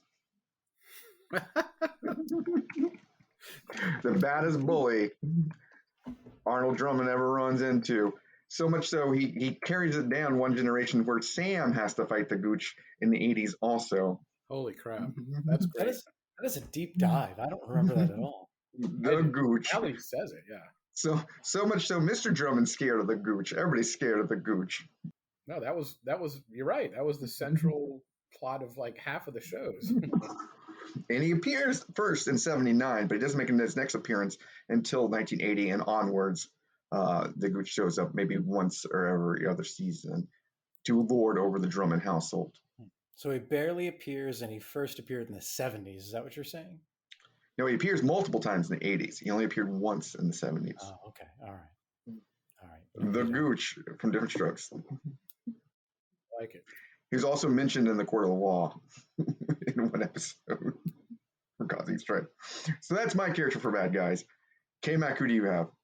All right. My team seems to be built for this, so we'll see if it qualifies. I'm not sure if it's going to make it, but there was this television show in the 80s. It was first just a TV event, and then they decided to make it into a regular series, but it only lasted for one season. This show involved alien ships coming down over every city. These aliens turned out to be dirty lizard reptile people disguised as people. So if I can pick the V aliens, that would be great. If that's too many, I can just pick Diana, who was the queen of the V aliens. I think it's okay to choose the V. Is that their official name in the show? They're visitors, yeah. They call them visitors. But do they actually ever name those lizard people? I can't remember. They had like leopard skin sometime, right? That's how you could tell. Like spotty skin. I remember, man, that episode where they birthed the first lizard baby. Oh yeah, that was. Oh, it was the scariest goddamn thing ever, man. As a kid, I was like, no. So your team is designed to fend off aliens. Well, that's why I had to take Punky Brewster. Not just any aliens. The V. The V aliens that have come to Earth to eat humanity they treat them as cattle for their lizard babies. That was such an epic show, man. It scared the crap out of me. Yeah, it was too much for everyone in 1983. And I remember as a kid, when we were at college, somebody started spray painting the V resistance logo everywhere on campus. Oh, really? We couldn't remember what it was, but this was right around the internet was coming out. So we were like, what the heck's that symbol? Everybody spray painting. And we're like, oh, that's the V resistance symbol. Let people know they're alien people on campus, lizard people. That would be to me, the V aliens are maybe the height of bad guys after the Gooch. After the Gooch. After the Gooch. Yeah, I would agree. Like, even the team I've assembled probably cannot defeat the Gooch. Nope, we can probably defeat the V aliens. I'm not finding a specific name for their species. Well, you're going to go with the V. I'm just going to go with them. Yeah. That brings us to the top of the horn here to Gimster. Who's your bad guy? My bad guy. To me, this is the easiest one. You're taking the ultimate 80s bad guy? The ultimate 80s bad guy who had the #1 episode in television history, had the world talking the whole time. Got to go J.R. Ewing. J.R. Ewing. Do I hear Steele? No Steele? No Steele. Wow, no Steele. Yeah, 76% of all televisions in use on the night of that show were watching that show. See, now the problem with your team now is if you knew you were choosing J.R. Ewing as a bad guy, the only illogical person you would have chosen in the previous episodes would have been Kristen Shepard because she shot his ass. That's true. I was ready for that, but yeah, my team's a hodgepodge. I agree. There's no consistency except BA's driving this part. It's like if you choose Abraham Lincoln as your bad guy, you've got to go John Wilkes Booth in the earlier rounds. You've got to. That's a good wild card, yeah. Played by Larry Hagman, right? Larry Hagman. Yeah, the great thing about that episode, though, was anybody in the show could have done it, and you would have bought it. I think McDonald's had a promotion, right? Didn't they tie it all in, and they had stuff going on? What, did you just walk in and shoot Larry Hagman? Everyone in the show wanted to kill him. Yeah. Even Ronald McDonald could have done it.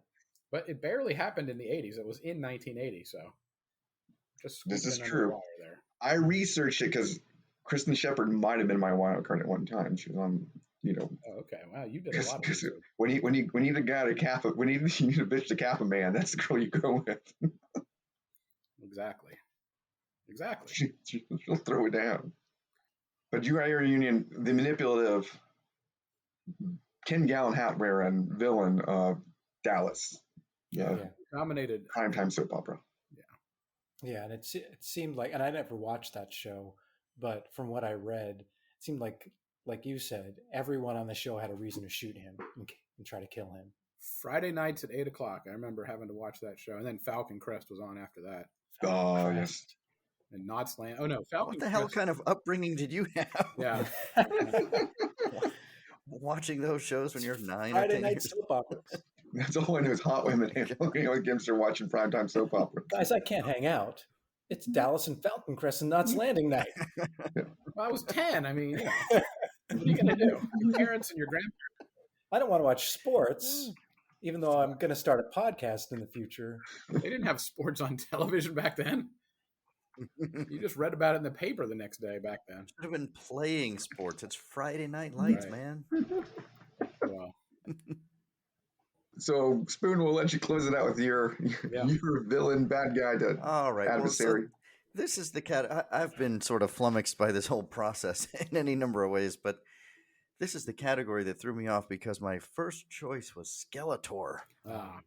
But no animation. And This is then only live action TV shows. I You know. have your partner Gemster to blame for that, who chose live action TV shows, not yes. animation. Animation would have been my first choice. There will be a reckoning. There will be a reckoning. But then my next choice was Mr. Burns from The Simpsons. I was actually going to do a whole lineup from The Simpsons, but I'm going to go back to my Confederate roots. oh boy. And for my villain, I'm picking the man with the 8-gallon hat, Boss Hog. That's a good pick. It kind of plays into the team I've been built. It would be better if I had the General Lee, but she got swiped from me. And when your villain's Boss Hog, you better have someone like Data, because Boss Hog is he's practically a super genius. I need a genius. Always going after them Samoans. To decode his schemes. Boss Hog played by who played Boss Hog on the TV show? Sorrel Brook. And he has passed away, but the great Sorrel Brook, of course, fearful, running Hazard County as his own little fiefdom with Roscoe P. Coltrane on his side, always being undone by them Dastardly Duke boys somehow because they could jump over rivers and streams in Hazard County while running their shine. More on that in a second. What was Boss Hog's bar? What's Boss Hog's bar name? Bar name? Yeah, he had a bar thing. Oh. I can't remember it. Bar and Dukes of the Boar's Nest. That's right, the Boar's Nest. That's where the Boss Hog's headquarters in the back room. And I remember he had like a trick mirror and everything else. Right. There's not many more dastardly people out there. That's where Daisy Duke worked as a waitress at the Boar's Nest. That's we right. got to see her things. There you go. Daisy Duke of my team. So the bad guy round, Gimster chose J.R. Ewing. Spoon chose the venomous and inimous Boss Hog. I chose the most dangerous of them all, the Gooch from Different Strokes. And K-Mac chose V from the miniseries as well as the ongoing series. Villains left on the board that were good were, of course, Mama Thelma Harper, played by the great Vicki Lawrence on Mama's Family, which was a terrible TV show, but she ran Raytown with an iron fist, similar to the way Boss Hog ran in Hazard County. And, of course, the great Robin Colcord of Cheers, played by Roger Reese. Yeah, I was thinking about him, too. Also left on the board was Carr, the evil version of Knight Rider's Kit. Carr stands for Night Automated Roving Robot. And they blew him up and left him on the beach. Carr was vicious. Yeah, but he only appeared in one episode, so you'd think they would have used that more. But yeah, I remember that. That was the best episode of Knight Rider. It was a good episode. Yeah, but just like 80s TV, they're like, this episode was so good, we can never make one like it again. So we're on to the last round here, and that is the scheme that they are trying to address to your team. And that is basically a plot or amalgam of plots from your favorite 80s TV shows. And K-Mac gets first pick in this round. It worked out well that I get the first pick in this one, because based on my villain, my heroes, the team I've put together and acquired in this draft, I think are the perfect team from preventing human species from becoming dinner time for the V aliens. So that's going to be my scheme. Their mission is to save the human race from becoming dinner for the invading reptile aliens, unless there's a steal. That is a really good one. That is on the top 3 of my list. The V villains wanting to make human species a supermarket, Earth a supermarket for them. That was terrifying. That is top three of the list of the things, and very comic books and cold one these. So that is a great one. I don't know. Is there a steal? There's both. There are at least 2 steals out there right now. No steal from Spoon or Gemster. But it kind of only works if you have the V alien as your... No. Anyone can organize this. Boss Hogg can work with those aliens, too. Are you kidding? You're kidding? Boss Hogg could make humans a butcher. J.R. Union definitely could turn them into oil. I mean... Boss Hogg runs a bar. He got to serve food, too. And the Gooch is capable of anything. I want to make sure I understand this category, though. You just declared the issue that they have to solve, I guess. Right. The plot from a TV show or an amalgam of plots from TV show that either reoccurring, either a specific TV show episode or season-long episodes or overall. It doesn't have to relate to your villain. Yeah, no, it doesn't have to relate to your villain. What TV show did you say, or what plot did you use? Me? He was, The plot from V, where the reptile aliens came down to use... All right, I'm gonna steal it. Oh no, stolen! What? Here's why. Because I have nothing for this category. So I think my team can do it. I think B.A. Baracus can drive faster than those aliens. Well, no, they're not driving faster than the aliens. They're driving faster than J.R. Ewing organizing aliens to sell them. Yeah, that's right. Okay. Meat. That's right. J.R.'s not in the van. He's trying to stop the van.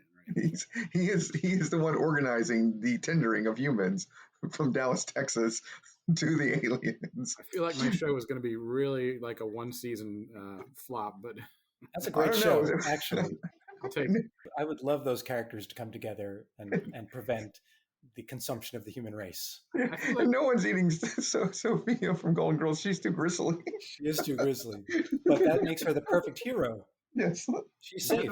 Heather Locklear would distract them all too, so everybody else could run to safety or something. So the steals on the board, you've gotten stolen, came back. You get your second choice. I get to pick again. Okay, so one of the greatest sitcoms of all time from the 1980s. And it involves a bar. And I'm sticking with the comic books and cold ones theme here. Damn you! So Cheers Bar, it runs out of beer.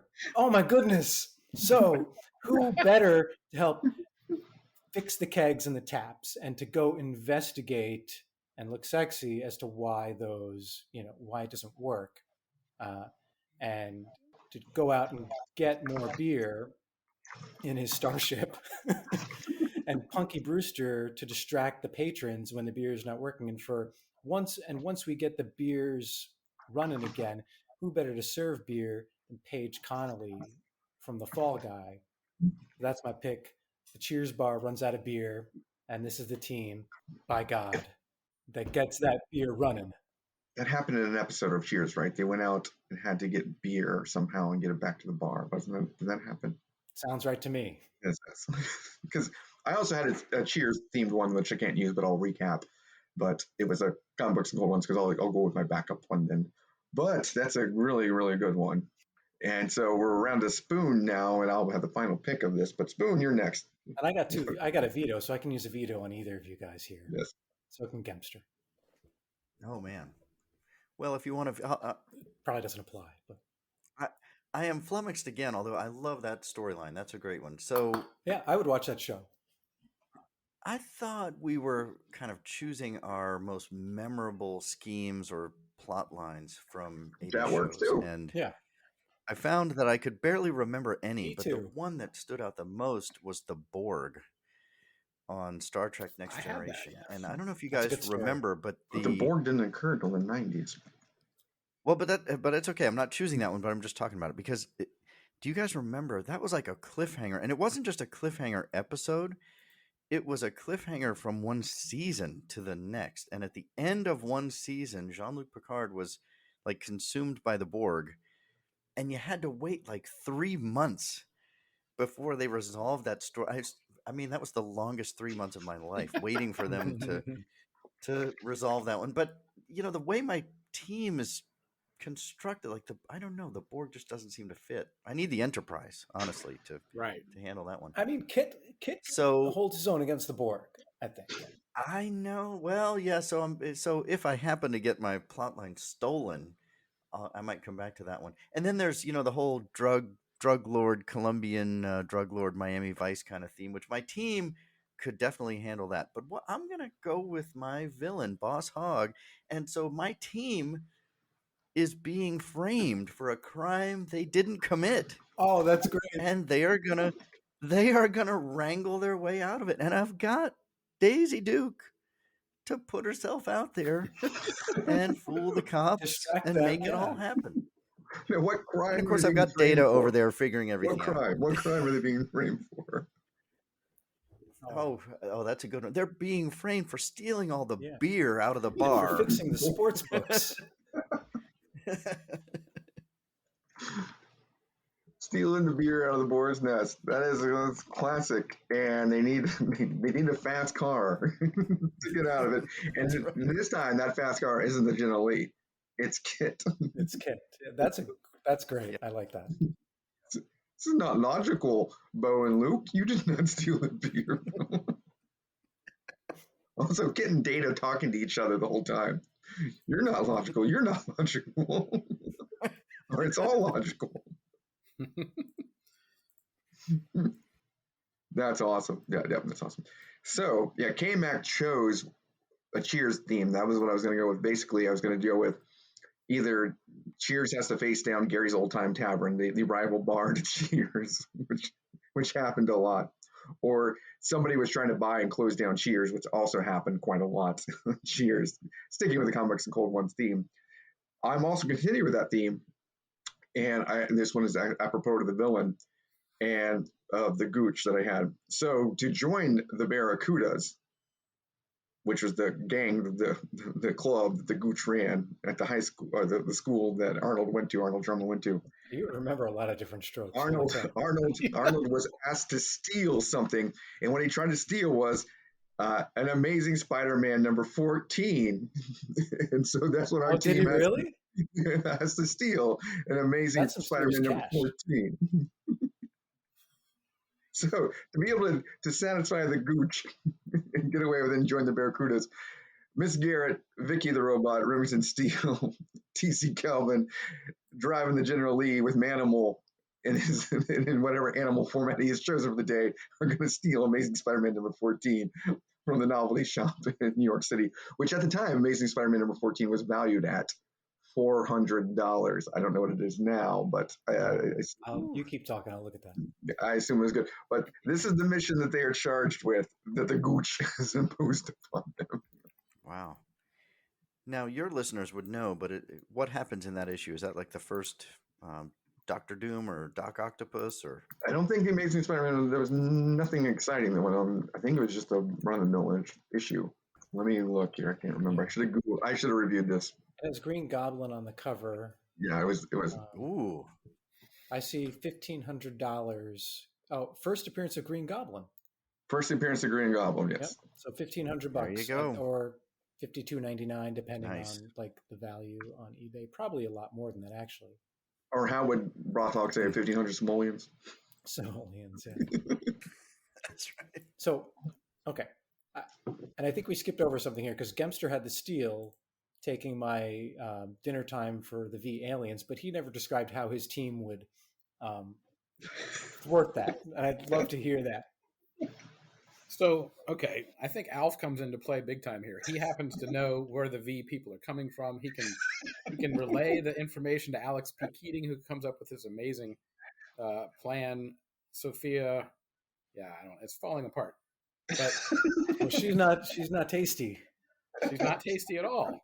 They grab her early, and she gets away because she's not tasty enough. That's right. She gets away. How do they save all of us? The B.A. Baracus, man. That's where BA B.A. comes in. Baracus builds a grenade launcher, a rocket launcher in the back of the van. Right. And Heather Locklear is distracting them like, he's not in this van. Follow me over here. Down this And how does J.R. Ewing get them all to Dallas? That's what. Right. And J.R. Ewing, yes. I think this is with BA driving his van all of Independence Day, this Randy Quaid style, driving the Duravan into a beach. My man's hella fast, fool. He's hella fast. I love it when a plan comes together. I pity the reptile. I should have gotten Hannibal in my team too, I guess. Maybe I should have had him as the muscle. No. Alex P. Keaton is the great schemer. Yeah, he puts it all together. Because he gets wind of it through the Republican Party. or in league with the big oil money of J.R. Ewing. Right. They're probably working with the aliens, though, right? Well, the big oil, JR, big oil's working. Bigger. So I don't trust that Alex P. Keaton isn't already aligned with J.R. Ewing, and secretly like the aliens from V. Well, this is where his hippie roots come through. Like he honors his mom and dad to get away from big oil, and realizes they're damaging the environment. It's a whole '80s thing, melange that waste is destroying the world kind of thing. Right, and at the end of every '80s sitcom, you learn something. And that's what we learned in this episode, that it's bad for the human race to become dinner time for the visitor aliens. That's deep stuff. Deep. Wasn't that a Doogie Howser thing? Like he would just type up a thing at the end. And don't do drugs. Don't do drugs. Yeah, don't do drugs. Eat your vegetables. And don't play in abandoned refrigerators. Yeah. That's what you learned. That's what I learned. So we drank some beers and drafted some people from 80s TV shows. We're going to post these, of course, on our page. And let us know who won this draft and who you think would have the best 80s TV show if you were going to watch it of these amalgams. I am partially biased to myself, of course, but the most important thing is we drink a lot of beers to get here where we're going. And just let us know what you like. Anyone have any other thoughts on the beers they drank, the team they drafted, or anything else to close out this crazy, wacky episode? Well, just listen. This was a blast. I think me and Kev, we got to steal the beer part of this. I think the cold ones. That's what I took the most seriously about this whole thing. That's appropriate. This was a great time, guys. Thanks for having us. It was a lot of fun. I learned what I was supposed to do as we went along. I really didn't understand the concept until the very end. Now I got it. So if we do it again one day, I would like to. Yeah, let's do it again. Yeah. I'm ready now. Not anytime soon, because my brain needs to decompress from this. But it was tough. But I appreciate it. It was great. You guys are pretty damn good about what you do. So I hope you learned that the rules don't really matter and who cares. I did. Right. Those are the number one and number two things. Yes. I think I learned that at the end of an 80s TV show at some point. Don't follow the rules. That's what Kirk Cameron taught me on Growing Pains Often, I think. And knowing is half the battle. Yes. What was his friend's name? He had a friend who... Boner. Boner Stabone. Yeah. Other categories I considered including were the best friends. I love which would include Boner and we needed a sidekick category. Yes. That would have been good too. Oh, sidekick's good. Sidekick would have been good, yeah. Yeah, the best friend sidekick. I can ask you guys any question about any show. You're like, boom, right on it. It's pretty damn good. And the other thing I thought about including was a means which they save the world, but it's not as applicable here. I think it's better for movies than other drafts that may come back. But yeah, next time, probably sidekick best friend, where we can have Boners to Bone be stolen multiple times. I love it. Yeah. Maybe next year, 80s movies. Sometime in next winter, that would be good. After the Super Bowl. Okay, everybody. If you liked what you heard, you knew where to hit us up at email at cbcopodcast@gmail.com or at Twitter at cbco_podcast, or like the pictures you're going to see of all the beers that these guys, K. Mack and Yackerson, you, as well as the Double Cavs, at comic_books_cold ones. And if you like listen to the Spoon and Gimster talk, the Double Cavs have their own podcast, Kev and Kev Talk Sports. Wait, what? And their Twitter. They have a show? One more time. They have a Twitter at Kev and Kev Picks, IG Kev and Kev Talking Sports. There's no G in there because it's gangsta like that. And they have a Twitch, K and K Sports. Wednesday nights at 8. Wednesday nights at 8 is when they're hosted on the Twitch. If you want to come on and mock them, I hear it's the perfect opportunity to do so. If you want to pick on Gimster or Spoon for the draft picks, and I will give you the ones to pick. Spoon data, trash him for that. And for Gimster, I'm going to go with Sophia for being the muscle. I'm sorry. I learned as I went. Okay. All right, everybody. Thank you very much. This is Yex signing out. All right, this is K-Mac signing out.